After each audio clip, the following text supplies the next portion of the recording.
అబ్బా ఉండి మళ్ళీ ఎవరు ఫోన్ చేయాలి, వీడియో కాల్ చేయాలి.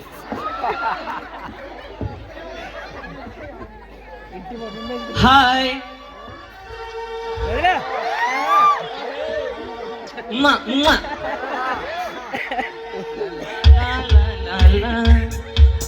ఏం చేస్తున్నావా, తిన్నావా? ఒక ప్లేట్ సమోసా ఇవా. అబ్బా ఎంత టేస్ట్గా ఉందో సమోసా.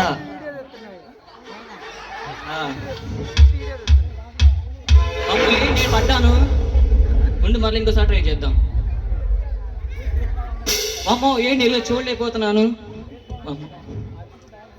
మీరెవరు? అయితే నన్ను లోన పంపిండి. మీరెవరు?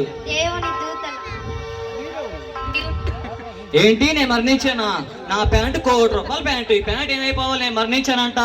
వామ్మో నా లవర్ ఏమైపోవాలి? నా ఫేస్బుక్, నా వాట్సాప్, నా ట్విట్టర్, నా యూట్యూబ్ ఏమైపోవాలి? వామ్మో వామ్మో. సరే మరణించాను, లోన పంపిండమ్మా. జీవగ్రంథంలో నీ పేరుందో లేదో చూస్తాను. జీవగ్రంథంలో నీ పేరు లేదయ్యా. ఏంటి జీవగ్రంథంలో నా పేరు లేదా? మొన్న కిస్మిస్ పండుకి పొట్ట జాంకాయలు ఇచ్చా, మళ్ళీ సందా పెడితే ₹100 సందా వేసా. నీ ₹2 నేను పరలోక రాజ్యంలో చేర్చాను. నువ్వు లోకంలో ఉన్నంత కాలం ఫేస్బుక్, యూట్యూబ్, ట్విట్టర్ అంటూ నీ యొక్క సమయాన్ని వృధా చేసుకున్నా. గర్ల్ ఫ్రెండ్స్ కి నీ యొక్క సమయాన్ని ఎక్కువగా కేటాయించా.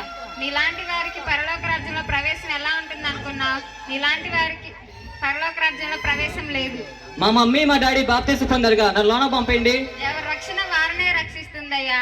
అసలు నా పేరు మీకు తెలుసా? నా పేరంటే మీకు తెలుసా? నా పేరు మోషే. నా పేరు మోషే. నా పేరు లేకపోవటం ఏంది? లేదయ్యా, జీవగ్రంథంలో నీ పేరు లేదు. నేను చర్చిలో కూడా పాటలు కూడా పాడతా. నువ్వు పాటలు పాడినంత మాత్రాన నేను పాడే పాటికి అందరు ఫిదా కూడా అయిపోతారు. చిన్నారి ఓ మరియా విన్నావా, బడికెళ్ళాడు మా అబ్బాయి గుడికెళ్ళింది. ఆ పాడపాడు చర్చిలో నా పేరు లేకపోవటం ఏంది? నువ్వెంత పాట పాడినంత మాత్రాన నీవు పరలోక రాజ్యంలోకి వెళ్ళగలి. పక్కకు తెలుగు. అమ్మో అగ్ని తట్టుకోలేకపోతున్నా. వమ్మో వమ్మో.